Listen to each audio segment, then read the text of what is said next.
Familia, ¿cómo están? Esto es, como dice Osvaldo, orgullosamente parte de la familia Power Life. Ya te lo sabes, buscamos ayudar a las personas, acompañarlas a crecimiento personal, desarrollo, liderazgo y muchas otras cosas.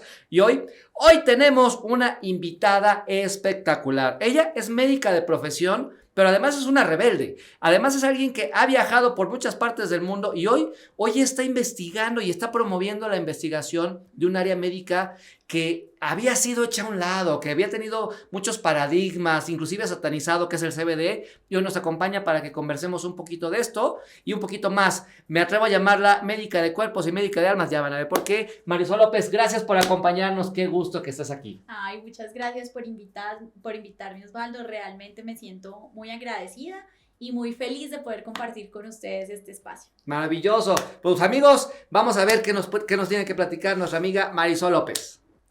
Entonces, ¿a ti qué te mueve?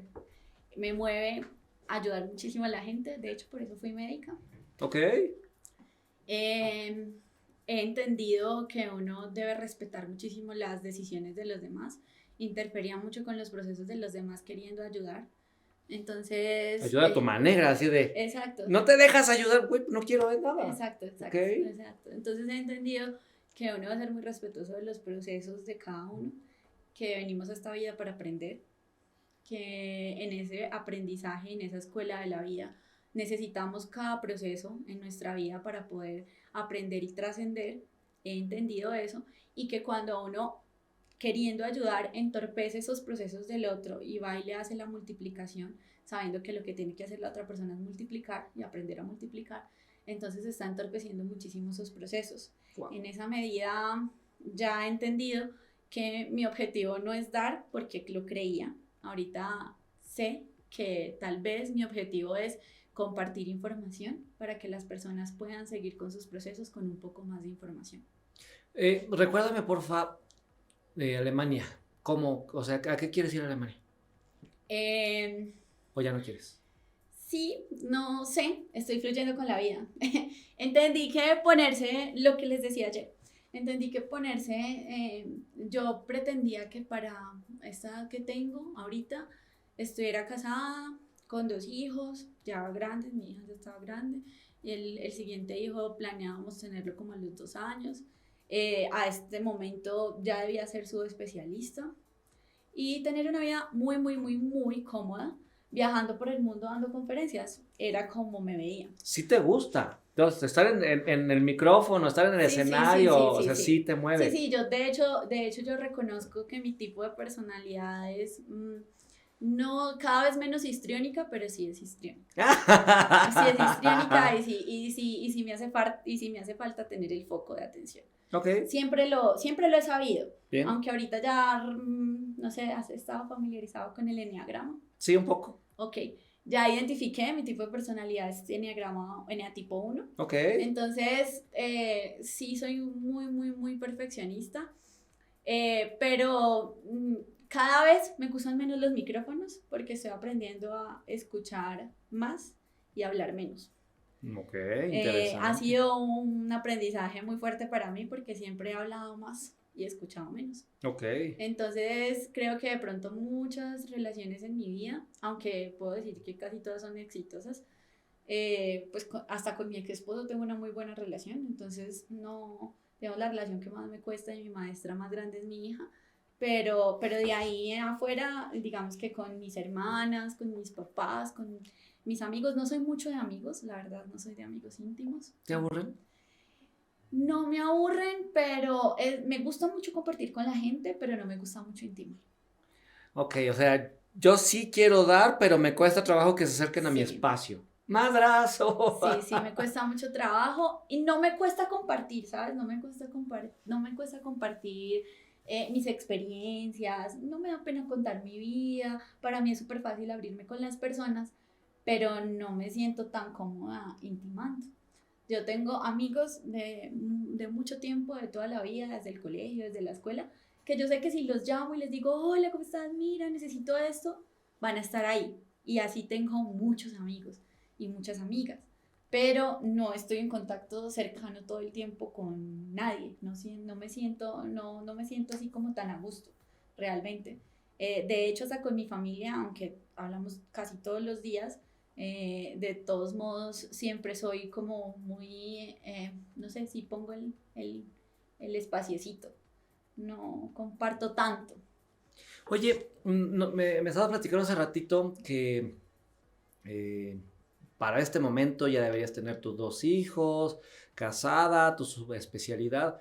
¿Puedo preguntar qué pasó que en algún momento ya no estás con el papá de tu hija y demás? ¿Qué cambió? ¿O por qué? ¿O cómo?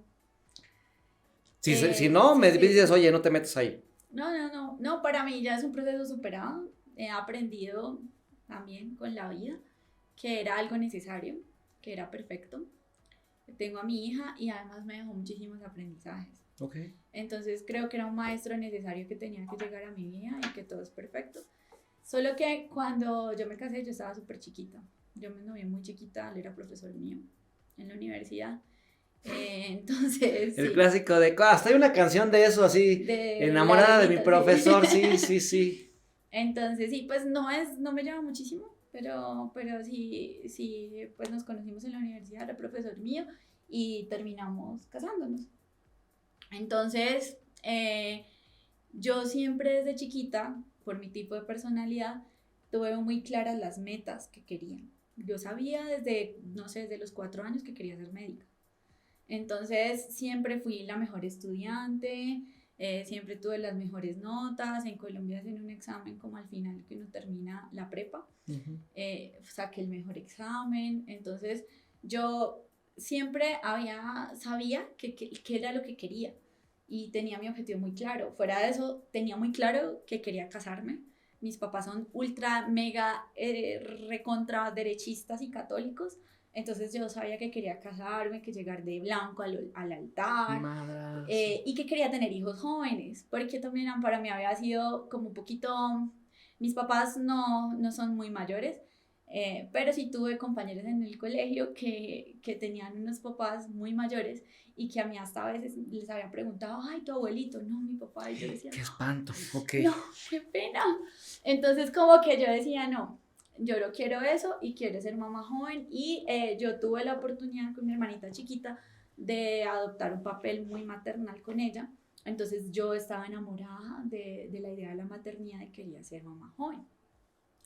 Entonces cuando ya surgió toda la idea de que nos casáramos y todo, nosotros nos sentamos a planear, también él de una personalidad muy cuadriculada como la mía, nos sentamos a planear cuándo eran los momentos adecuados para tener a los hijos, porque él ya era especialista, ya tenía su doctorado incluso, y yo no quería tampoco truncar mi carrera profesional y quería seguir evolucionando.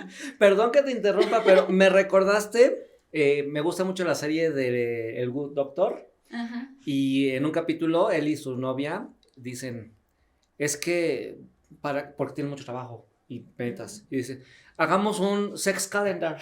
¿Cuándo nos podemos ver para? Sí, ¿cuándo nos toca? ¿Cuándo nos Entonces toca? se me figura que casi llegaron a eso No, pues ustedes. así, no, pero sí que sí queríamos planear bien cuando llegaran los hijos, pues porque él me llevaba 9 años y entonces, y yo quería terminar la universidad y de una empezar la especialización. Entonces, si nos demorábamos mucho, ya iba a ser muy tarde para él. Si esperábamos después de la especialización, ya iba a ser un papá ya muy añoso. Y si no lo planeábamos, pues nos íbamos a quedar sin hijos y queríamos tener hijos. Uh-huh. Entonces lo planeamos así como muy meticuloso. Había un espacio en la carrera en mi universidad, como en sexto semestre, que quedábamos por fuera como casi un año. Entonces ahí queríamos tener al primer bebé y ya luego el otro bebé en internado para que cuando yo terminara la carrera de una pudiera empatar con la especialización. De hecho, él trabajaba en una universidad en donde ya prácticamente yo podía entrar, pues o sea, era muy fácil. Estaba casi todo dado para que de una yo empezara la especialización. Entonces lo planeamos así. De hecho, mi hija fue bastante planeada y no llegó en el momento que necesitábamos, sino terminando ese año. Llegó terminando ese año de la universidad, de cuando ya supuestamente íbamos a empezar otra vez ya duro en el hospital, y entonces no, eso se volvió porque ya yo estaba en el hospital embarazada, dando vueltas por ahí, me dio preeclampsia, bueno, ya todo empezó, todo el plancito que uno tenía en la cabeza, entonces yo planeaba ya terminar el internado, dedicarme como un añito o algo así, y ya de una empezar la especialización, de una empatar con la subespecialización, y ya a los 30 años ya iba a ser subespecialista, porque Ya yo estaba todo muy chiquita, armado ya y todo estaba todo. armado. Dice un refrán, ¿quieres hacer reír a Dios? Cuéntale tus planes. Sí, no, aprendí, eso fue una de las lecciones más grandes. De hecho, me costó muchísimo poder salir de ella, porque me sentía tan frustrada de que yo había sido una persona súper católica, todo, me casé por la iglesia, y que eso, si hubiera caído, me sentía fracasada, Sí, realmente claro. muy fracasada.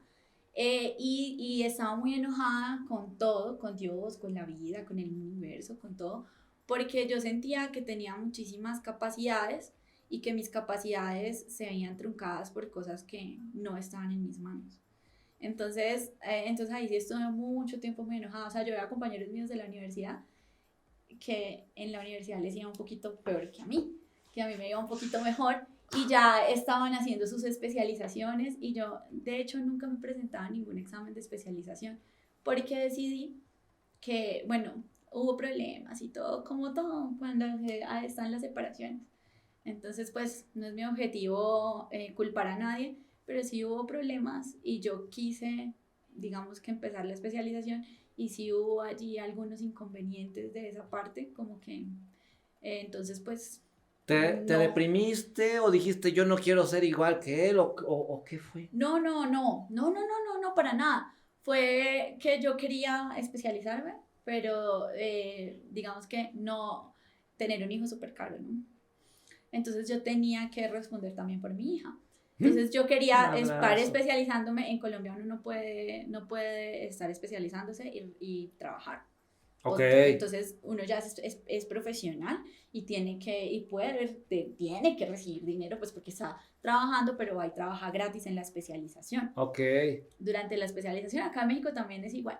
Entonces uno está esos 3 o 4 años más después de que ya es profesional sin recibir un solo peso. Entonces yo tenía mi responsabilidad con mi hija y ahí pues surgieron algunos temas y entonces él me dijo como que se quedaba con la niña mientras yo me especializaba y en ese momento yo sí súper cerrada dije jamás porque mi hija es lo más lindo que yo tengo y si cuántas mamás pueden barriendo calles levantar a sus hijos y ser buenas mamás, yo como médica general puedo tener a mi hija y soy capaz y la puedo sacar adelante, así que no importa, si no me puedo especializar, no importa. Decimos en México, ni madres. Ni madres, me Ok. quedo yo con la niña.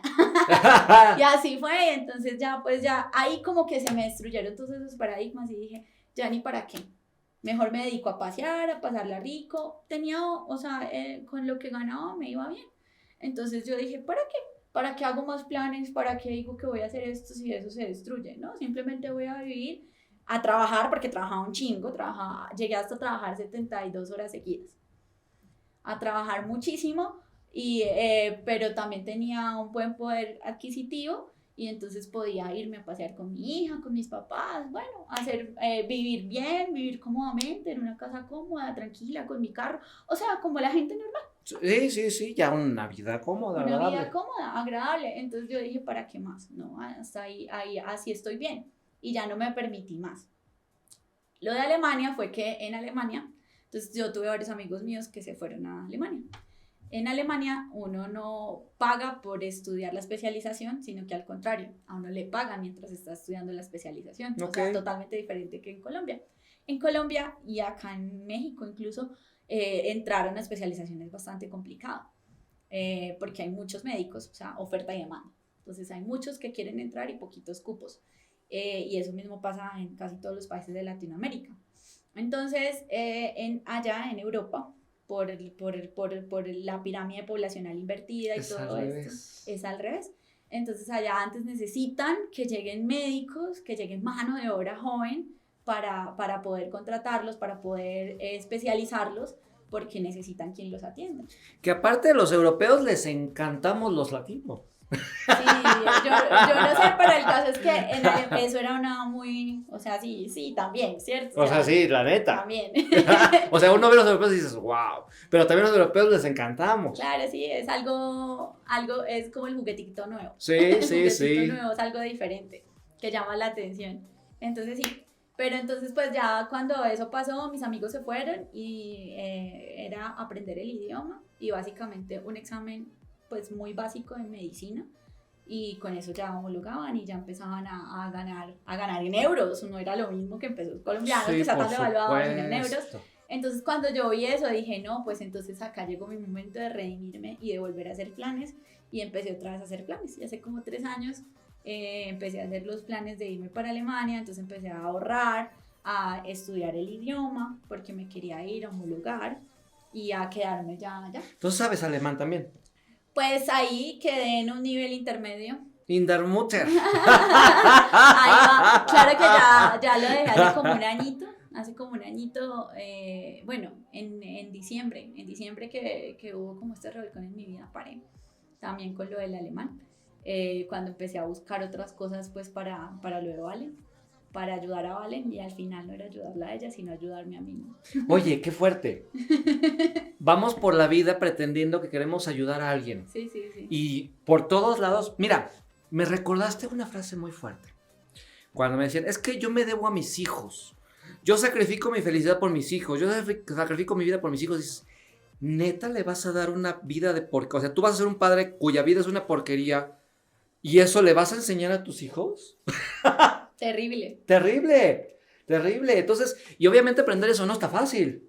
No es nada fácil, es al contrario, muy difícil poder introducir ese concepto en uno y de verdad hacerlo suyo y uno decir, no, o sea, de hecho cuando yo me separé del papá de la niña, aunque era una mentalidad súper católica y yo decía, ay, pero ¿cómo me va a separar? Dios mío, esto Jesús, es María y José. pecado, esto es lo peor que yo voy a hacer. De hecho, en esa oportunidad también lo mismo, porque yo decía, pues pucha, ¿cómo le voy a brindar a mi hija una vida de calidad sabiendo que somos incompatibles, personalidades incompatibles? Ya lo hemos vivido. No es que él sea malo, no es que yo sea mala, simplemente no somos compatibles para vivir en comunidad y estar tranquilos y estar en paz. Y Dios mío, o sea, este infierno no se lo podemos dar a mi hija. Y para mí fue súper esclarecedor que una compañera mía de la universidad me dijo, Marisol, si ustedes no viven bien, sepárense. Mis papás vivieron juntos por mí 15 años. Y era un infierno. Y era un infierno mi vida. Y cuando a los 15 años, yo cumplí 15 años y ya ellos por fin decidieron separarse y me dijeron, ay, ya nos vamos a separar. Ellos creían que para mí iba a ser una noticia horrible. Fue el mejor regalo de 15 años que me dieron. Entonces ahí ya como que a uno siempre, obviamente las creencias, ¿no? Las creencias implantadas, uno cree que la familia, que el papá, que la mamá, y con eso es que uno se casa y uno dice, ay no, sí, esto es lo mejor. Pero realmente, wow, para mí fue cuando mi compañera me dijo eso, definitivamente todo es perfecto y le llega un momento perfecto, ni siquiera era de mis amigas, pero llegó y me dijo esas palabras en el momento correcto y dije, sí, no puedo someter a mi hija a esto. Uh-huh. O sea, es mejor que estemos tranquilos los dos por separado y tengamos un papel en su crianza bueno. Ambos felices. Ambos felices, que estemos en un infierno viviendo los tres y ella condenada también a ir ahí. No es... Oye, qué fuerte, pero al mismo tiempo, qué bonito aprendizaje, porque creo que es uno de los mejores regalos que se le puede dar a los hijos, que vean a sus padres felices para que ellos puedan aprender a ser felices. Sí, total. Y en la parte latina, en la parte católica o en general, está mucho de, no, como Dios manda. Dices, güey, Dios manda que seas feliz. Nadie dijo que tienes que sufrir para complacer a la sociedad. Para complacer a la sociedad. Y hoy estás comenzando a volverte una investigadora del CBD y ya hiciste una pequeña primera gira por varios estados de la República Mexicana y está comenzando. ¿Qué te gustó del CBD o por qué? O pues, ¿por qué el CBD y no otra cosa? ¿Qué le ves ahí o hacia dónde apunta el zapatito? Cuéntanos. Bueno, realmente entonces pues mi vida cambió después de un revolconcito en diciembre de este año por lo de mi hija. Entonces como que paré y dije, ¿es esto realmente lo que quiero? Porque no tenía ni siquiera tiempo para pensar si era esto lo que quería. O sea, seguir trabajando como médica, aunque me encanta compartir con la gente, me encanta, para mí la medicina es una labor detectivesca, si se quiere ver así. Ujú. Poder que con los síntomas, con los signos que le llegan a uno, la exploración física, los exámenes, uno complementa y dice, esto puede apuntar a que puede ser esto, y a mí eso era es lo que más me gusta de la medicina, digamos que esa labor de poder detectar cuál es la causa del problema, porque estamos muy acostumbrados en este momento de la medicina, y me da mucha pena admitirlo, de ser únicamente... pone pañitos de agua tibia. Ok. Entonces viene por el dolor de cabeza, tómese la pasta para el dolor de cabeza. Tiene diarrea, tómese la pasta para que se le quite la diarrea. Le dio esta infección, listo, tómese esto para que se le quite la infección y ya. Puta. Entonces ya nos lavamos las manos y no hacemos nada más. A mí siempre me ha gustado mucho esa labor de mirar qué hay detrás de, porque Oye, lo importante es la causa. perdón que te interrumpa, pero yo creo que además los médicos están metiéndose en eso, pero también los pacientes. De pronto buscamos la cura mágica. Sí, sí, total. Y por eso existen los productos milagro. Que con este bajas de peso en 5 minutos y con este rejuveneces sin esfuerzo. Sirve para todo y te regula todo y Sí, todo. porque también buscamos la panacea, la cura mágica. Entonces, creo que además tu visión es un poquito nadar contracorriente. Sí, de hecho toda mi vida ha sido muy nadar contracorriente. Si pudiera definirme en algo muy corto sería eso. Ok. Sería nadar contracorriente. Pero entonces sí, digamos que desde el principio lo que más me llamó la atención de la medicina fue eso, poder uno mirar qué hay detrás de las apariencias, porque a veces el dolor de cabeza no es nada más el dolor de cabeza. Claro. Entonces a veces el dolor de cabeza es porque, por ejemplo, un caso de la vida real que me ocurrió con una paciente, el dolor de cabeza, iba por el dolor de cabeza, le hice todos los estudios, me encontré que tenía una anemia. Señora, ¿usted dónde está sangrando? ¿Le sangra de pronto cuando tiene sus periodos muy abundantes? ¿Está sangrando por algún lado? No, doctora, nada. Bueno, al final luego le mandé unos exámenes. Uno descarta por dónde está sangrando. Una de las partes que puede sangrar es el tracto digestivo, entonces uno mira en el popó, la sangre oculta en heces. Le salió positiva y yo dije, wow, y la señora no tenía ningún síntoma digestivo. Madrazo. Solamente un dolor de cabeza que cuando empecé a investigarlo tenía la hemoglobina bajita, y entre las causas de anemia uno tiene que buscar sangrado digestivo. Cuando veo que sí tenía sangrado digestivo, le mando su colonoscopio y tenía un cáncer de colon. Ok. Gracias a Dios se detectó a tiempo, lo pudieron operar y todo, pero entonces es eso, es ir detrás de las apariencias. ¿Te está doliendo la cabeza? Ok, ¿por qué te está doliendo la cabeza? ¿Qué es lo que está pasando? Busquemos la causa de... Entonces eso siempre ha sido lo que me ha gustado de la medicina, y esa práctica de estar con la persona ahí, con los pacientes ahí, eso me encanta. Escarbando y hablando, y muchas veces las causas no son físicas. Yo creo que la mayoría de las veces las causas son psicológicas. Yo no entendía, y para mí eso también fue esclarecedor este año que me di cuenta, yo no entendía por qué la gente iba a mi consultorio y los atendía, iban con un dolor o con un padecimiento, algo feo, iban muy mal, entonces se iban quejándose y tal. Y luego apenas salían de la consulta, pues obviamente los atendía, los examinaba. Mucha gente va solamente porque lo escuchen o porque de verdad se sientan atendidos, se sientan comprendidos, se sientan que son importantes para alguien. Entonces, por ejemplo, muchos pacientes se quejaban porque otros médicos no los tocaban, si iban por un dolor de cabeza no les tocaban la barriga. Ok. Entonces decían, ¿pero por qué? ¿Cómo así? Es que me tienen que examinar. Entonces, en esa práctica sí me di cuenta que la gente necesita mucha atención, que necesita sentir que realmente te importa. Wow. Entonces, cuando la gente se despedía de mi consulta a los 20 minutos de que habían llegado, no habían tomado ningún medicamento, ni se habían tomado ningún examen de los que les había mandado, pero me decían, ay doctora, ya me siento tan bien. Yo no lo entendía, yo decía, ay, esto debe ser puro efecto placebo, qué locura. Sí. Luego ya ahorita, entendiendo un poco más del ser, puedo entender que simplemente muchas enfermedades, y casi todas, son del alma, que se exteriorizan y que se materializan.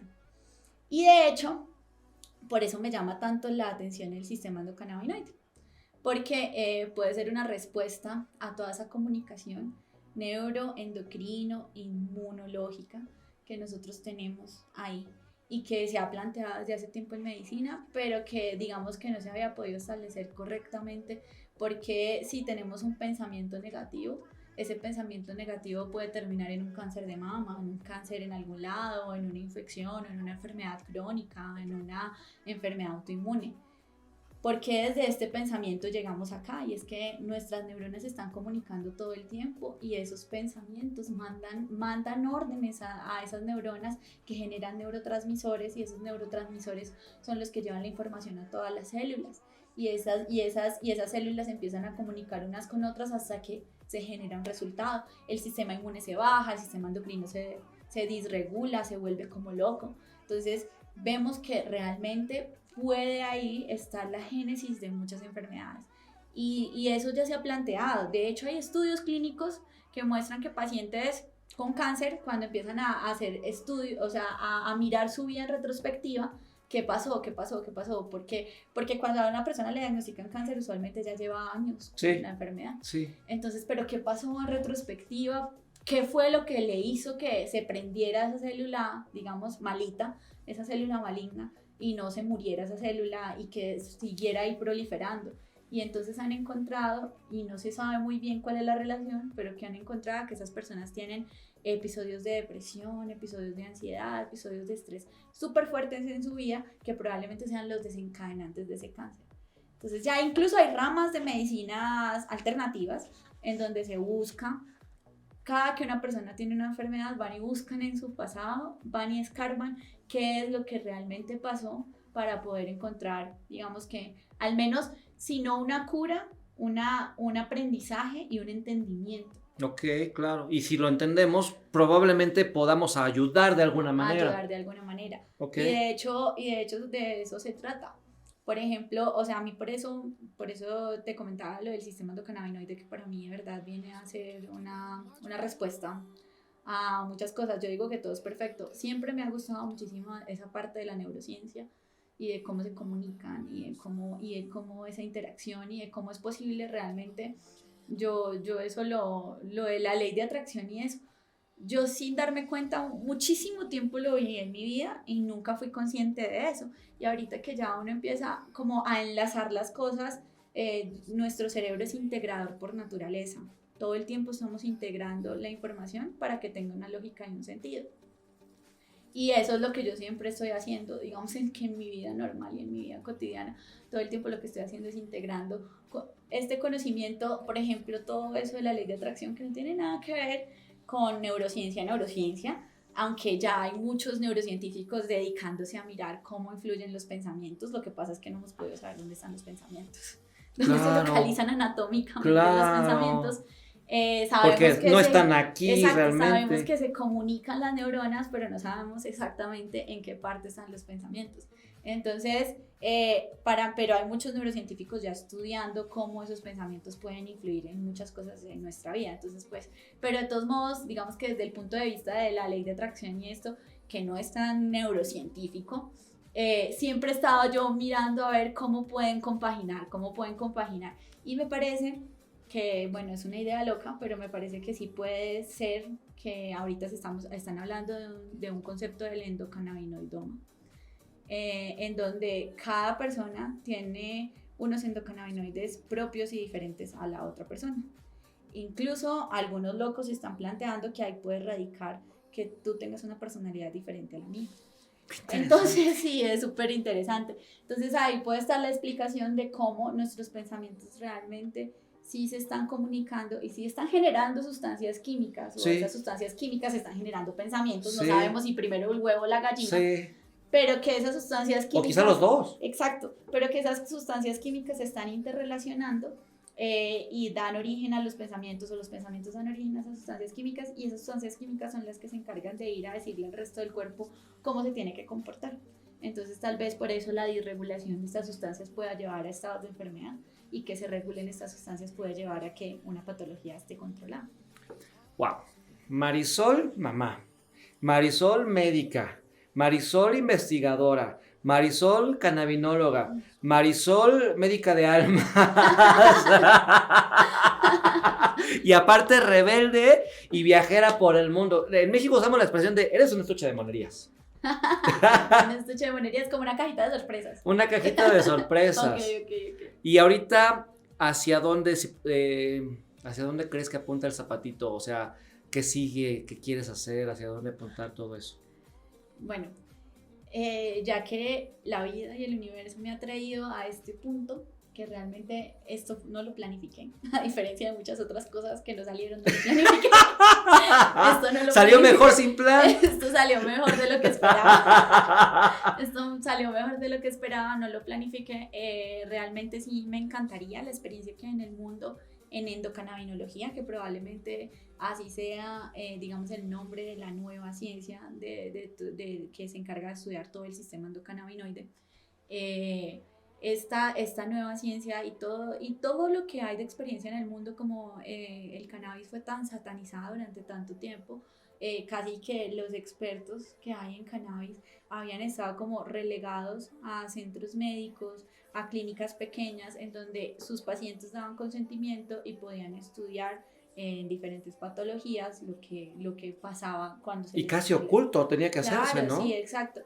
De hecho, las primeras investigaciones en cannabis casi que salieron como 3 o 4 años después de que se habían hecho, porque como todo era tan satanizado y estaba esta época del oscurantismo en este tema, entonces obviamente no podían salir a la luz y decir esto fue lo que encontramos.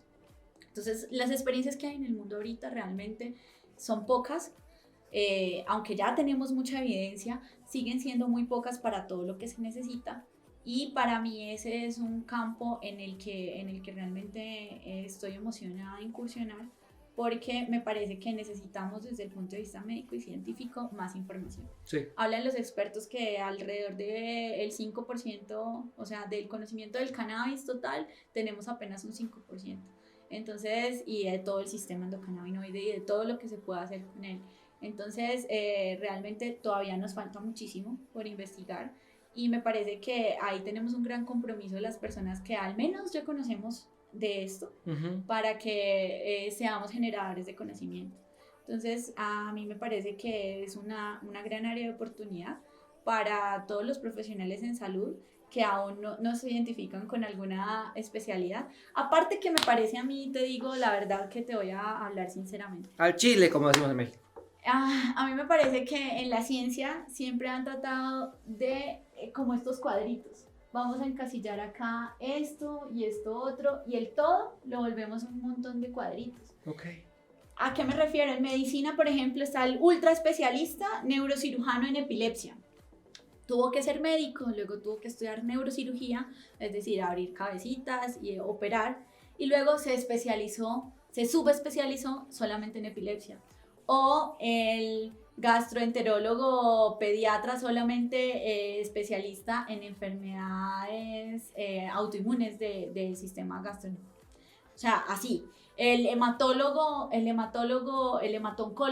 que solamente ve leucemias de linfocitos B. O sea, una cosa así. Entonces, llegamos a ser tan específicos, que es algo muy bueno, porque estamos de acuerdo en que realmente, si tú vas donde te fracturaste el dedito gordo del pie, y vas donde el ortopedista especialista en operar el dedito gordo del pie, pues tiene una probabilidad de que a ti te vaya mejor que si vas donde el ortopedista general, ¿cierto? Porque está específico. Pero eso ha hecho que veamos a la persona y al ser humano fragmentado. Por partes, y por no el partecitas. todo. Y no somos así. Claro. Somos realmente un todo. Claro. Y un todo, y de hecho la definición de salud de la OMS es un estado de bienestar físico, mental, emocional, y no solamente la ausencia de enfermedad.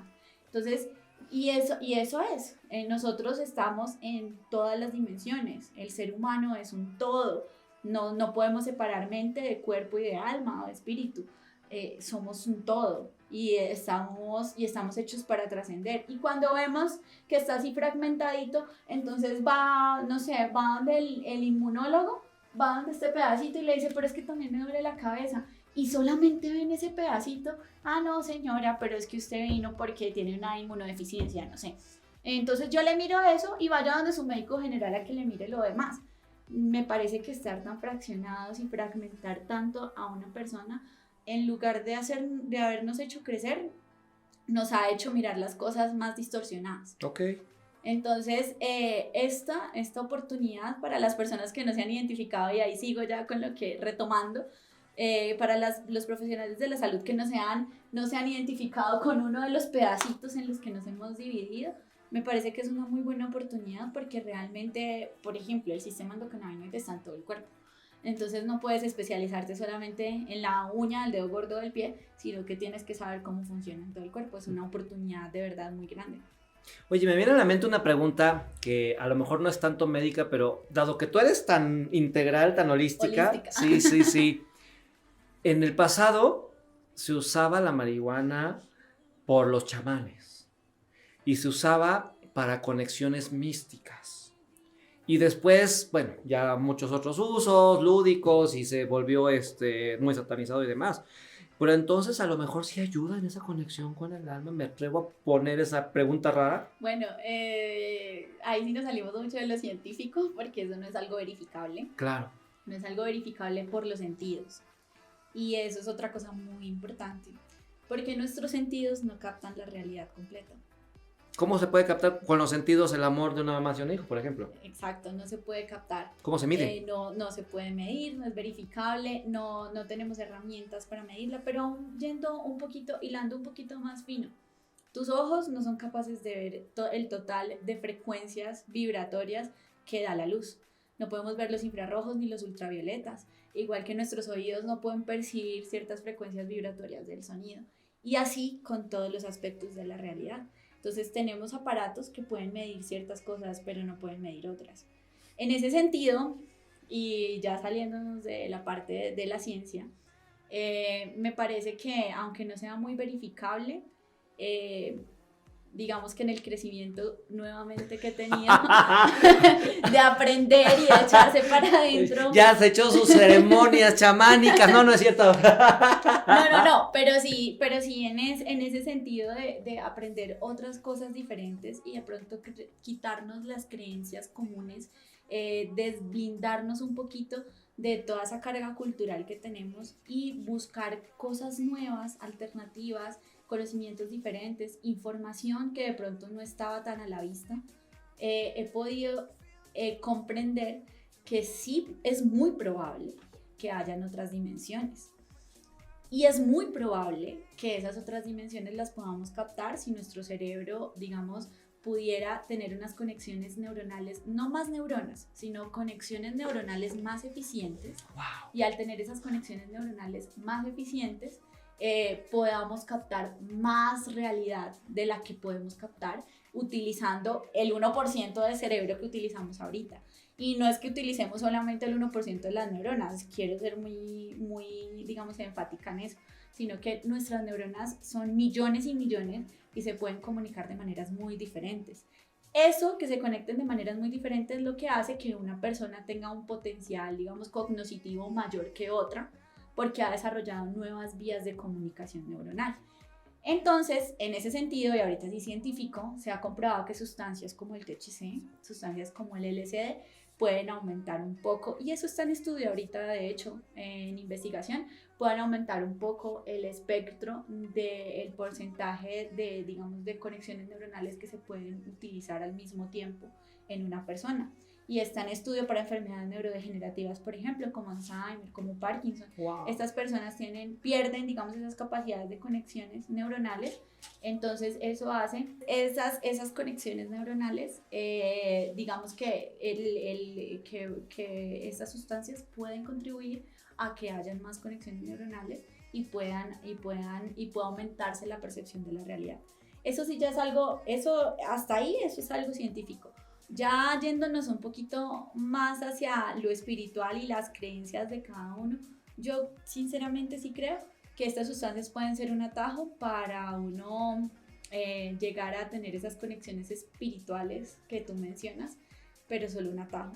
Creo que nosotros aumentando nuestro nivel de conciencia, realmente podemos llegar a tener esos niveles de conexiones neuronales y digamos de despertar del cerebro y de nuestra conciencia en realidad, porque no es el cerebro como materia orgánica, Claro. sino que probablemente es algo mucho más allá. Cerebro como mente. Exacto, Claro. es viéndolo desde el ser, desde el espíritu y no solamente como materia orgánica, que digo que probablemente esto sí pueda ser un atajo para llegar a percibir cosas que si nosotros evolucionáramos y que hacia allá vamos muy probablemente como humanidad, vamos abriendo estos campos de la mente y de la conciencia y podamos ir experimentando cosas. A mí me parece que probablemente, y todas las religiones tienen razón en lo mismo, aunque como te dije yo soy criada en la religión católica, cada vez más estoy convencida que todas las religiones dicen lo mismo y que todas las religiones se crearon para que hagamos las cosas que debemos hacer, porque nuestra conciencia muy bajita o muy involucionada no nos permite captar qué es lo que realmente debemos hacer. Okay. Entonces que cada vez que vamos evolucionando un poquito podemos ya dilucidar que realmente tenemos que hacer algo, no sé, digamos tener respeto por la naturaleza, tener respeto por el otro, y no solamente el respeto de no pegarnos, sino el respeto de tener pensamientos adecuados con las otras personas. O sea, desde eso tenemos que ir evolucionando pues como personas y como sociedad, y creo que eso realmente es lo que nos lleva a tener un nivel más evolucionado de conciencia. Entonces, esas sustancias sí nos pueden, digamos que, saltar un pedacito, pero de nuevo volvemos y caemos a la realidad. Y creo que las personas que caen en adicción, para mí es como la manera en como yo lo veo, se vuelven adictas a ver la realidad, digamos, más amplificada de lo que lo podemos ver con nuestros sentidos normales. Claro. Entonces se sienten frustrados de no poder llegar allá por sus propias capacidades. Y creo que personas como Mahoma, Buda, Jesús, a quienes se les atribuyen poderes sobrenaturales, digamos de telequinesis, de teletransportación, de telepatía, de poder caminar sobre el mar. Ajá. Exacto, todas esas cosas creo que las podemos hacer con nuestro cerebro, solo que todavía no tenemos la capacidad. Probablemente en algún momento de la humanidad muchas personas vamos a estar en ese mismo nivel de tener la capacidad de manejar. Yo siempre, y ahí es donde me gusta mi cerebro que me integra todo, que escucho que siempre dicen mucho las personas de crecimiento personal: si lo crees, lo creas. Sí. Y yo viéndolo desde este punto, digamos que tratando de unir un poquito lo de la ciencia, creo que realmente sí somos creadores, y creo que realmente nuestro cerebro sí puede dar las órdenes que puede dar, porque estamos conectados a un todo. Bueno, eso sí ya es personal. Estamos conectados a un todo, y al estar conectados hace todo como una matrix. Esa matrix, siempre que vemos la señal, pues va a hacer caso. Entonces, cuando estas personas tienen, digamos que estas capacidades o estas interconexiones neuronales más evolucionadas, hablan incluso de que procesamos mejor los hidrógenos cuando estamos en un nivel más evolucionado de la conciencia. Entonces, incluso pueden llegar a necesitar menos alimento. Incluso, obviamente, en los niveles más básicos somos carnívoros, ya luego podemos ser herbívoros, y ya luego podemos alimentarnos solamente de semillas, y probablemente cuando nos alimentemos solamente de semillas vamos a poder tener, digamos, más, vamos a durar más en esta existencia terrenal como tal, aunque nuestro espíritu pueda ser eterno, que es lo que realmente es. Pero entonces, esto hace que personas como Jesús, por ejemplo, hubieran podido controlar que el líquido se convirtiera en sólido para que pudiera pues pasar. Claro. Y todas estas cosas. Entonces realmente sí creo que estas sustancias pueden ser un atajo para vislumbrar pequeñas cosas de esas dimensiones que no somos capaces. Una mirilla. Exacto, como hacer así, ajá. asomarse así por la ventanita, colocar la banquita y mirar así y decir, wow, sí hay algo diferente. Y creo que de esa misma experiencia, de que se vean, wow, sí hay algo diferente, mucha gente queda ahí metida, y por eso no pueden salir. Ahí se quedaron en el viaje. Se quedaron en el viaje porque no pueden salir y ver otras cosas. Claro. Wow. Marisol, qué maravilla que nos hayas acompañado. Este ha sido un programa diferente. Familia, porque claro que queríamos conversar acerca del CBD, pero descubrimos otras facetas padrísimas. O sea, Marisol es realmente un estuche de monerías, como decimos en México, una cajita de sorpresas y eso es maravilloso. Por favor, aquí van a poder ver o escuchar si están en Spotify sus redes sociales para que la sigan, porque además, Marisol, tú ya ahora estás promoviendo que le investiguemos más al CBD, que nos enteremos más, que nos informemos más y eso está espectacular. Entonces, pues por favor que no sea la última vez que nos visites aquí en este espacio. No, claro que sí, vamos a seguir. Para todas las personas y todos los profesionales de la salud, realmente sí, es un llamado para todos ustedes, nos tenemos que unir. Hay mucha falta de información allá afuera, necesitamos capacitarnos, así como en muchos otros temas, pues en el tema del cannabis es necesario que también nos capacitemos, que seamos conscientes de que es un tema cada vez más de actualidad y que si no lo tomamos nosotros, van a haber muchas otras personas tal vez no tan calificadas que van a hacerlo y es necesario que nosotros tomemos las riendas, que sigamos investigando. De hecho, estamos promoviendo ya una asociación de médicos investigadores de cannabis. Genial. Porque sí necesitamos más información, necesitamos tener más estudios clínicos, necesitamos saber cómo se comporta el cannabis en diferentes patologías. Ya tenemos ahí muchas, digamos, que nos han dado muchos adelanticos así en epilepsia, en esclerosis múltiple, en enfermedades autoinmunes, en cáncer, pero necesitamos tener datos más concretos, con más cantidad de gente, y ahorita que cada vez el tema se normaliza más y digamos que se legaliza más en muchos países, tenemos la necesidad de hacerlo y tenemos el compromiso y la responsabilidad nosotros desde el gremio de la salud, así que invitados todos los que quieran hacer parte de esta asociación, para que investiguemos muchísimo más acerca del cannabis y cada vez tengamos más información real. Marisol, ¿dónde te pueden contactar? ¿A qué medios? ¿A qué redes sociales? Bueno, en Facebook aparezco como Marisol López Morales, en Instagram como Marisol-López-M, y pues obviamente acá en nuestra academia de Power Life, en Fragos Institute, y pues Green Grade también, por medio de Green Grade, obviamente ya como saben todos ustedes, pues soy la médica oficial, y entonces ahí vamos a estar pues siempre en contacto, que lo necesiten, de verdad que mi vocación es servir. Y eso lo seguiré haciendo. Familia, esto es Power Life. Marisol, gracias por acompañarnos. Qué gusto, qué privilegio, qué delicia de conversación, la verdad, qué delicia de conversación. Ya sabes, esto es como dice Osvaldo, orgullosamente parte de la familia Power Life. Estamos creciendo, estamos haciendo muchísimas cosas y nos vemos a la próxima. Ya sabes, síguenos en nuestras redes sociales, hashtag como dice Osvaldo, hashtag Power Life y nos vemos pronto. Muchísimas gracias.